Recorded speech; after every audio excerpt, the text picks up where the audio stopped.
Today, I ran into a pretty interesting problem when I was practicing technical interviews on prep. I was really close to the solution but overlooked the continue statement because I haven't really used it all that much.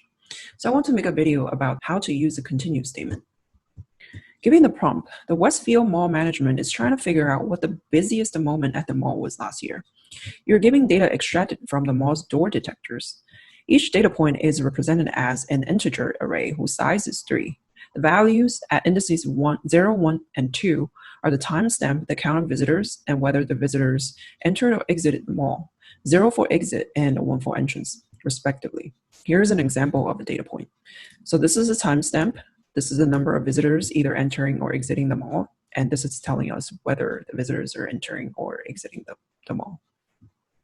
Note that the time is given in Unix format called epoch, which is a non-negative integer holding the number of seconds that have elapsed since 0 time UTC, Thursday, blah, blah, blah. This portion is not really important. It doesn't really affect our solution. Given an array data of data points, write a function find the busiest period that returns the time at which the mall reached its busiest moment last year. The return value is a timestamp, for example, like this. Note that if there is more than one period with the same visitor peak, return the earliest one. Assume that the array data is sorted in ascending order by the timestamp.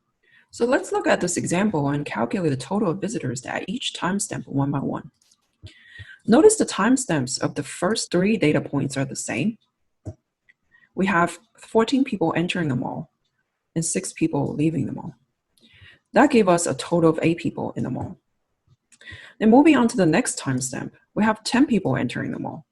So that gave us a total of 18 visitors in the mall. Moving on to the next timestamp, we have 18 people entering and exiting the mall at the same time, which basically didn't affect the total number of people in the mall at all. So we have a total of 18 again. And at the next timestamp, 1 person left the mall. That gave us a total of 17 people. And then at the final timestamp, we have 7 people entering and leaving the mall at the same time. So that gave us a total of 17 people in the mall.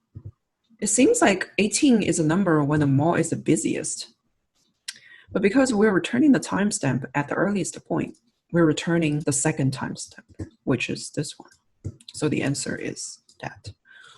Let's see how that works in a function.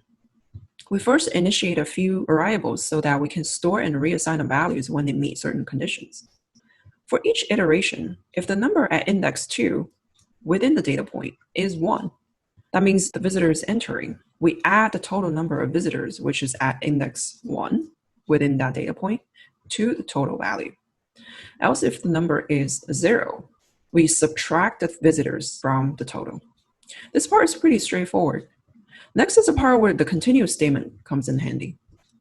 If the loop isn't done and the next element in the array exists, so this condition needs to be there because we need to make sure that the element at I plus 1 is not undefined, which can happen when the iteration is at the last element. Otherwise, it'll give us an type error. And the timestamps are the same in the 2 adjacent data points. We then continue another iteration from the top. It'll skip the if statement below until this condition breaks. This way, when multiple data points have the same timestamps, we're only reassigning the total and the timestamp values when it's done adding or subtracting from the same timestamp. So we're only reassigning the max total whenever the total is larger than its current value. And we assign the timestamp to the value at index 0 of the data point right before the timestamp changes. And we return the final timestamp when the loop is done. The time complexity of the solution is O of n, where n is the length of the data array, because we're iterating through every data point. The auxiliary space is O of 1, because we aren't taking up more memory when we go through each step.